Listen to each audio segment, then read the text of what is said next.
Sometimes it's about the end of the life decision, putting a dog down or a more tragic end and just clearing up any feelings around that. And I will tell you 100% of the time, everybody knows that the right decisions were made by everybody, and there's never any guilt from the other side. You're listening to the Soul Touched by Dogs podcast, the show for dog lovers who see dogs not as toys or tools, but wise souls worth our respect and care. I'm Anke Herman, and I'm your host. Hello and welcome, Emily. I'm excited to have you here. I'm so excited to be here. Thank you for having me. My pleasure. Well, let's get started. Let people know where in this lovely world you're based. And as always, what's your business with dogs? Sure. So I'm actually in Brooklyn, New York, so on the US side of the pond. And I am a pet psychic medium. So that means that I talk to animals, both living and past. So primarily my focus is on dogs and cats, but I would say about 70% even of that is dogs. And my business is to help owners and dogs connect and have a much deeper conversation and bond through the communication that either the owners are hearing and potentially maybe not acknowledging or not trusting, or just opening up the floodgates to a greater degree between owner and pet. Wow. I'm always fascinated by, so many questions. So, the first thing Sure. I want to start out with, how did you get into that? Because it's Yeah, usually not the kind of thing that, you imagine you're sitting at school and, like, what do you want you to don't be go to when you school. grow up? You know, well, Yeah. maybe that is what you knew you were going to be, or like, how did you get into it? No, you're right. It was not something that I studied as a child. I was not someone, and there are mediums out there who, from the very young age, are connecting to spirit and seeing spirits. That was not me. It's a funny story, actually. I moved across the street from a gigantic cemetery here in New York City. It's about 400 acres. And then promptly a couple months later was laid off from my job. And so I called a medium and said, am I gonna have just panicking, right? Like, when am I gonna have another job? Like, I need income, I have these kids, all these things, like the panic that comes with that job loss. And as a throwaway question at the end, I just asked her, like, are the spirits speaking to me? Because I'd had like, just like energetic moments, but nothing that was true connection. And she said to me, yes, you're just not listening. And I was like, oh, it's my fault. On top I'm of the it. one. Oh, okay. So that kind of opened the door for me. And I slowly started some exercises at home. And then within about 3 months, I knew I had something and had the ability to speak to those who'd passed. And I flew off to England to Arthur Findlay College, which is one of the most well-renowned places for psychic mediumship, and studied there and really was like, okay, well, this has changed my life. And so for the first couple of years, I just built my business based on word of mouth, and I was working a full-time regular job while doing this. And then about 2 years in, I heard a message from Spirit that said, you should do animal readings and post them on TikTok. And I was like, wait a second, what? I've never done an animal reading before, and I'm not on TikTok, and I've never edited a video for social media before. So what are you talking about? And I was a little stunned and I kind of sat on it for a minute. And of course, what popped up was a class with one of the Arthur Findlay tutors about animal communication. And by this point, I had a business where I was talking to humans all the time. And so the flow from humans to pets was a natural one. And before I had even advertised anything, I had just turned it on my website, like, I'm offering these animal readings. A woman found me with her 3 dogs. Her name was Tony, and she came to me and sat, and it really changed my perspective on what animal readings could do for owners. She had lost all 3 dogs, 2 of which in quick succession and not in great circumstances, and dementia, and just a horrible end to a pet's life. And she was really struggling. She cried through the reading. It was really difficult for her. But afterwards, she emailed me and said the crying has stopped. And I was like, okay, this is something here. We're helping. And it gave me that sense of profound connection and healing and helping, and also just the impact that those type of soul relationships with dogs and pets can have for humans. And she was just so grateful, and that kind of kicked everything off. My second pet reading ever was with a dog named Jax, and he really just wanted to be like one of the siblings. Like he was like, there were two kids in the family, two human kids, and he just was like, one, two, three, Jax. Like that was his thing. Like he wanted to be counted as one of the kids. It was very cute. It was all about him like integrating himself in the family. And one of the things he really was asking for was reassurance of his place. And that came through really strong and has come through in many animal readings after that. And so I think it really resonated with people, and posted that up on TikTok, and it went crazy viral, and it really kicked off a new career for me, because I think my ability to talk, but also the themes and lessons and knowledge that came out of these readings really spoke to people. I love it. So you totally walked your talk there, right? Like following the, Yeah. like following the nudge and having, yeah. Do you find that it's easier to connect with animals Mm. than with I people? Because I think with people, we all have this kind of, busy monkey mind, all these Sure. thoughts sitting on top that seem to be Sure. like clouding Yes. judgment. I would say yes and no. The reason being, yes, the connection can feel rather simple, rather easy, especially with dogs who are so eager to connect. They want to talk to us. They want to connect to us.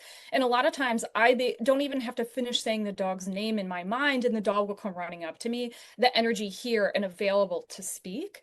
Um, I think where it gets more difficult and more complicated is that their focus tends to be, at least initially, around the same things: food, walk, connections, toys. Like they have very universal things that they want to talk about. So you, as the animal communicator, have to find the things that make this dog unique. What is it about this dog that is special to this family? How do I help them understand each other better, instead of just saying this dog really likes bacon? We kind of Because knew that, didn't we? we all kind of know that, right? But if you can say this dog really likes bacon because you tend to feed the dog bacon on Sunday mornings underneath the table, and nobody else knows about it, and they're not supposed to be eating it, but he really appreciates it, that will really resonate with the family of like, yep, I know exactly what you're talking about, right? And that then opens up a door to a deeper conversation then with the pet. And they're like, okay, well, I trusted you with my bacon story. Now maybe I'll trust you with why I'm digging holes in the backyard. And then maybe I'll trust you with, this thing that's been rumbling around in my head that's causing me worry. So it's kind of like you're digging, digging, digging. So yes, there is a simplicity in that initial connection, but I think the trickiness comes when you're trying to kind of unfold the reading in a bigger, broader way. That makes sense. That makes sense. So, what are typical things people come, because they, okay, if Yeah, my dog has a health issue, well, okay, I'm gonna go for a holistic vet, but I'm gonna look for a sure. vet, right? So, Right, and there's if my dog pulls on the lead, I find myself a right. behaviorist. Like, what are the things that people come to you for? Yeah, so I would say number one, it's how do I make sure that my dog is living a happy, healthy life? And that means behavioral in the house, things that like maybe a behavioralist or a vet wouldn't necessarily concentrate on. So for instance, last week I had a dog say, I only want my bed here. Please don't move my bed around. Like I just want it in this spot because the light is hitting it exactly where I like it. It's really warm. Please don't move it into the office. Stop moving my bed around. So it's one of those things that's very specific, right? But that is going to make your dog happy. And so those conversations and that nuance to what that dog wants versus kind of more of a universal dog behavior is what will come through. And then sometimes there are things that we don't quite understand: quirkiness in behavior, quirkiness in medical diagnoses. I am not a veterinarian. Let me just say that out loud. I cannot give you medical advice. But sometimes what will happen is the dog can describe symptoms in more detail to me than the owner can see or the vet can maybe diagnose. So, for instance, I had a dog come and say, it feels like I'm throwing up every single time I eat this one thing, or I sense that I'm allergic to corn. Can you test me for that? It's not always so simple, and I can't always fix it. I don't guarantee that I can fix it, but I can give detail and kind of a more robust story around the feelings and things that are happening to your dog in particular. And I would say the final category, which I like to kind of call like the soul deep level of things, is more around end of life decisions. Like, what does my dog want? Do they want me to fight? Does he want to go through cancer, chemotherapy? Do they want to go through this knee recovery surgery? Is that what they want? And dogs say yes or no to me depending on where they are in their life. And I think that's valuable information for you to have as an owner. In addition, there's kind of like that therapy kind of mental health space that, yes, you can get from a behavioralist, but again, it's the specificity. So, is your dog now depressed because you've brought another dog or a cat or a child on board? Like, what does the dog really feel about this? And what are they asking you for that would make this specific dog feel better? That's such a good point because I think, we rarely really consider, like, I think, I can't remember. I spoke to someone the other day and when it was like, oh, when with the second dog, I just hope, Yeah. they're getting on, and I Yeah. can't like take myself out, I like three of my four dogs were just found in the street. So there wasn't Yeah. ever a decision. It's like, oh, let's bring out another dog. And it was like, okay, here's that little soul. And I'm not gonna live it like let it leave, like take it back out in the street and leave it Of under course. So, but it was like I never asked the Sure. resident dogs what they were thinking, and I know for sure that Leo wasn't too excited about the second one coming in, right? But it wasn't something that even wouldn't have occurred to me to find ways to ask him, right? Sure. Are there patterns? Is it like, do you find, or is it like with siblings that they're like some kind of resent the little Yeah. sibling and others are okay? Are there patterns with There's pets? definitely patterns. Let me tell you, there's patterns. But I will say dog personalities span as much as people personalities, right? So your dog might be a little hesitant to start, but then maybe there's things that the companionship of a second animal brings them that they're like, okay, this I understand, and now I'm warming up to the situation. And so they can exist kind of as acquaintances. They can exist then maybe that develops into friendship, maybe it develops into best friendships. I myself have two sibling cats from the same litter. I realize not dogs, but they hate each other. They absolutely hate each other, and they are sibling mates. And what I've learned over time is I cannot make them like each other. The best thing that I can do is give them a life within this house that is the best for both of them. So I've stopped trying to make them love each other because that's not fair to either one of them. Instead, it's about how do I give this cat what this cat needs and this cat what this cat needs so that everybody feels like they have a space and a place in this house that really registers. And I just want to go back to what you were talking about talking to your animal. I cannot underestimate or, underrepresent how much just talking to your pet all the time does for their mental health, for their understanding of their environment. I encourage it all the time. And I think, you actually don't really need me. You can do this on your own. You can listen to your own dog. You can hear their thoughts and feelings. It just takes some practice. But the thing I always say is, even if you don't believe it, like even if you're getting those thoughts and feelings from your dog and you're not 100% on board with what I do or that there's psychic abilities, just change your behavior. Just change your behavior based on what you hear, see, or feel and see what happens. That at the end of the day is the goal, right? We want to have our pets be happy. So if they're telling you I need something, do that.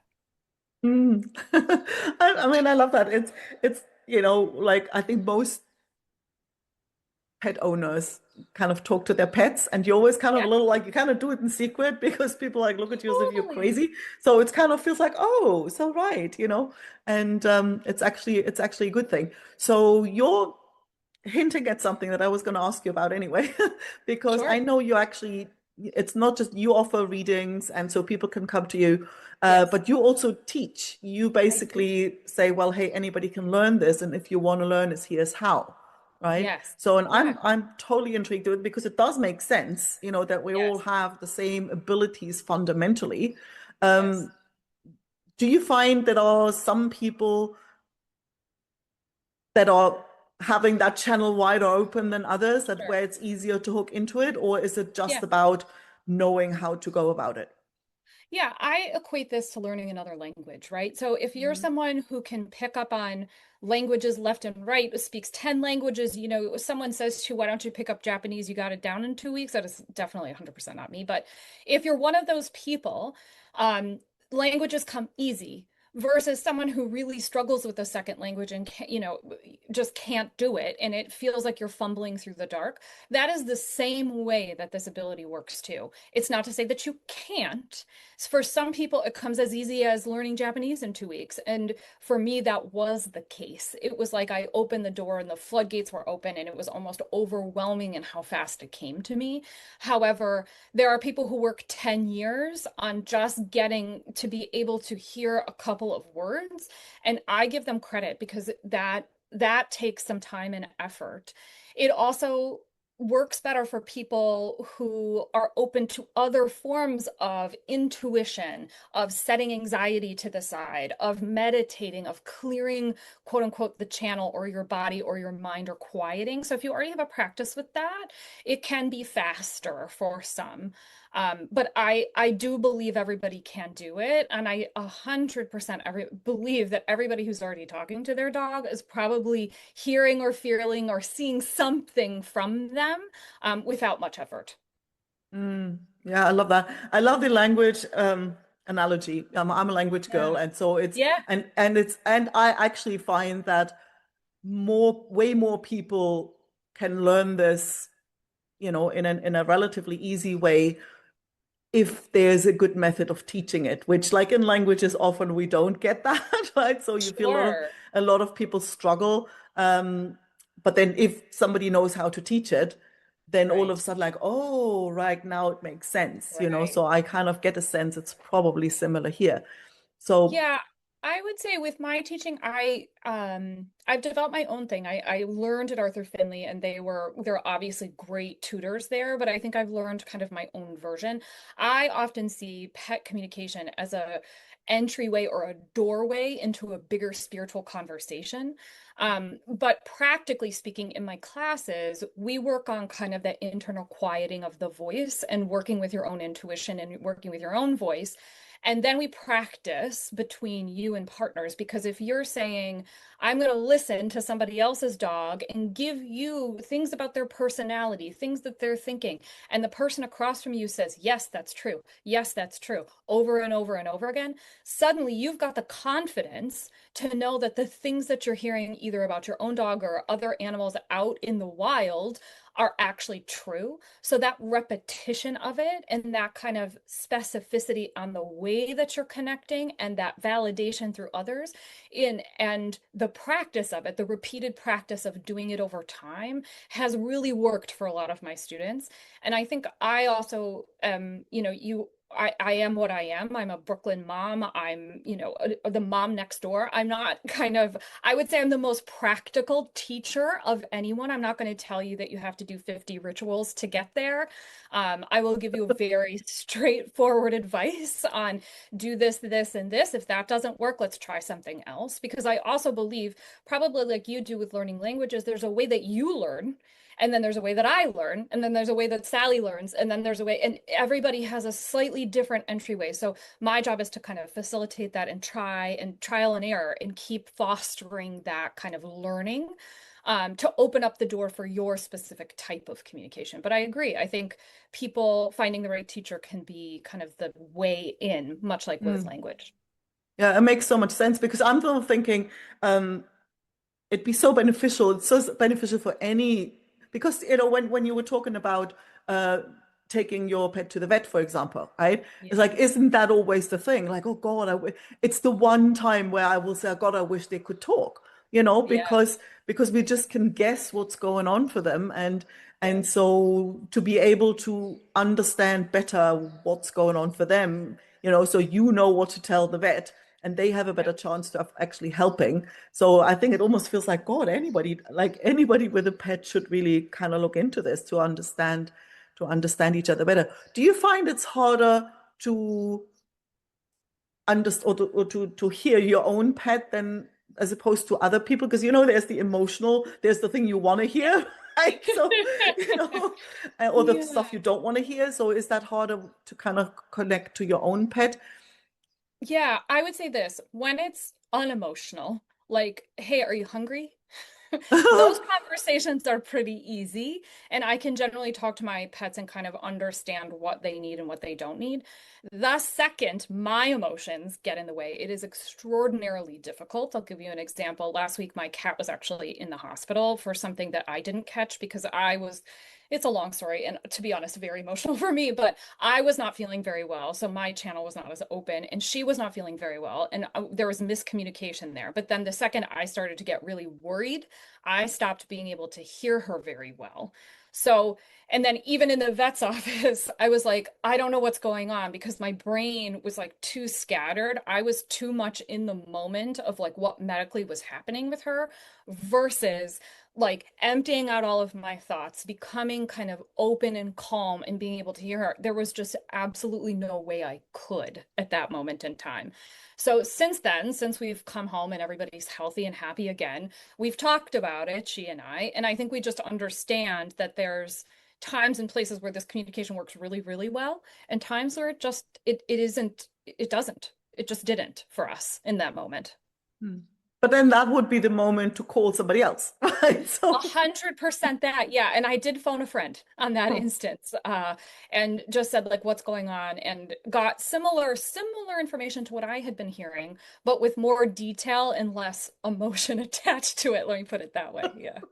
Yeah. yeah, well, that makes so much sense. So, what are typical ways? What have you found? I think from what I understand, like different Yeah. people perceive because when we were talking before, like one part is to actually perceive Yes. what the other being kind of communicates, and the other part is to trust it, right? So you've Right. spoken and you've touched on the trusting bit, working with a partner, and I think Yeah. that really helps because every time you get that reinforcement you start to trust it more, right?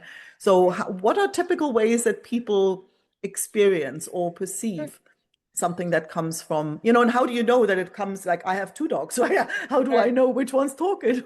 Right, right. That's a great question. So I teach something called the clairs. People don't always know that term, the clairs, but they've heard of the term clairvoyant. That seems Oh to be yeah. something that's kind of transcended time, millennia. We're going back into biblical times at that point where they talk about clairvoyance.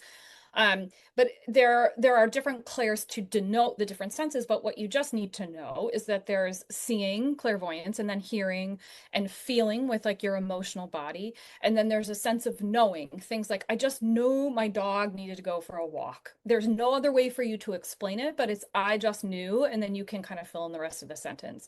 Those are what are considered kind of the big four when you talk about clair work.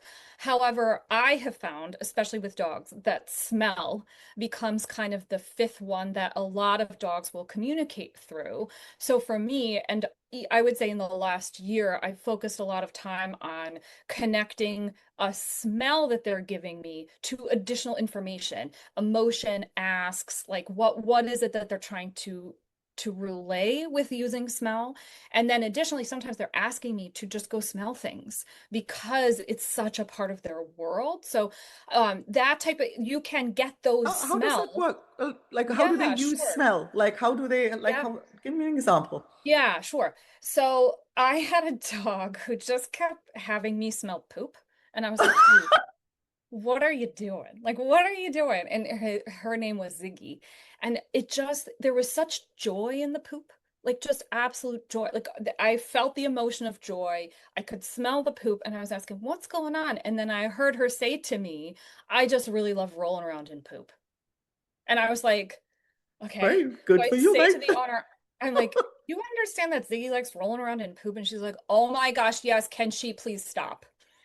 And I was like, let me see what I can do. So that then became like a little bit of a behavior thing. And I have a lot of conversations with people who are like, my dog eats cat poop or rabbit poop or poop they find out in the woods. And it seems like they love it so much. And we talk a lot about it, about why that is and about why that smell smells like ambrosia to them. Like chocolate smells delicious. Why are they so into it? And we converse with the dogs and try to figure that out. Additionally, yesterday I had a dog tell me I just really love the smell of laying next to my owner in her sheets. Like the smell of her, the smell, and it's so comforting to me. Can you please tell her like not to wash the sheets essentially? But I was like, well, we can work on some version of that. But yes, I understand what you're saying. So there's emotion attached to that smell. And sometimes the entry point is to have me smell it and then feel what that feels like. So I think if your dog is kind of sharing that smell level information with you, like all of a sudden out of nowhere you're getting a smell, they might be trying to tell you something. I won't say that this is usually the first thing that comes for most animal communicators, but it does eventually kind of pair with some of the others.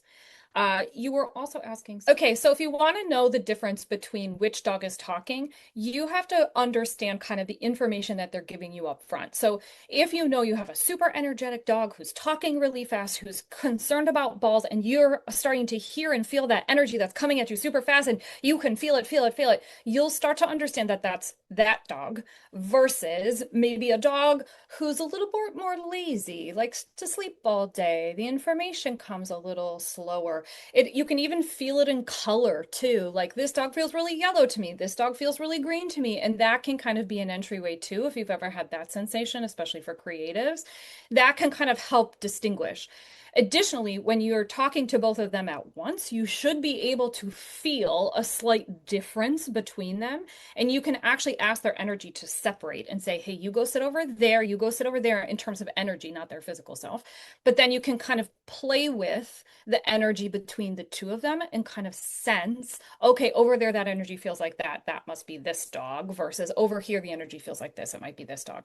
That's definitely something that's worth practicing over time to kind of get the nuance of it down. But I think it's worth the exploration, especially in a house with multiple pets. I love that.